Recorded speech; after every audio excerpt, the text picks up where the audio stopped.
வணக்கம். சென்னை ராஜா அண்ணாமலை மன்றத்தில் தமிழக முதல்வர் மு.க.ஸ்டாலின் அவர்களுக்கு நன்றி மற்றும் பாராட்டு விழா நடைபெற்றது.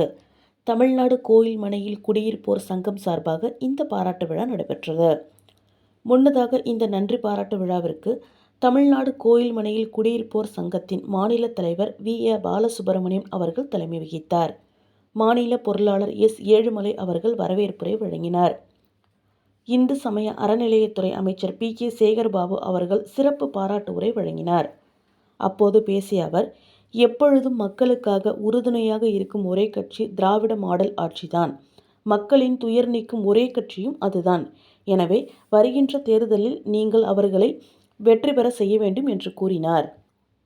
மேலும் இந்நிகழ்ச்சியில் சி.பி.ஐ. மாநில செயலாளர் மு. வீரபாண்டியன், சி.பி.எம். மாநில செயலாளர் கே. சண்முகம், சி.பி.ஐ. பொதுக்குழு உறுப்பினர் ரா. முத்தரசன், முன்னாள் சட்டமன்ற உறுப்பினர் நா. பெரியசாமி, பொது செயலாளர் வை. சிவபுண்ணியம், சமத்துவ மக்கள் உரிமை கட்சி க. மாரிமுத்து உட்பட முக்கிய பிரமுகர்கள் வாழ்த்துரை வழங்கினர்.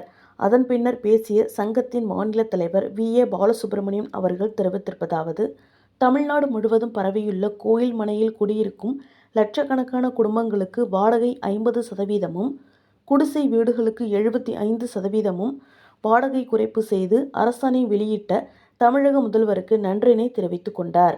இதுபோல் கோவில் மனைகளில் குடியிருப்போர்களுக்கு அரசு மேலும் சலுகைகளை வழங்கிட வேண்டும் என்றும் அவர் கூறினார். என்றென்றும் இந்த ஆட்சிக்கு நாங்கள் உறுதியாக இருப்போம் என்றும் அவர் கூறினார். நிகழ்ச்சியில் இறுதியில் ஆர். பூங்கொடி அவர்கள் நன்றியுரை வழங்கினார். மாநாடு முடிந்த பின்னர் கலந்து கொண்ட அனைவருக்கும் மதிய உணவு வழங்கப்பட்டது.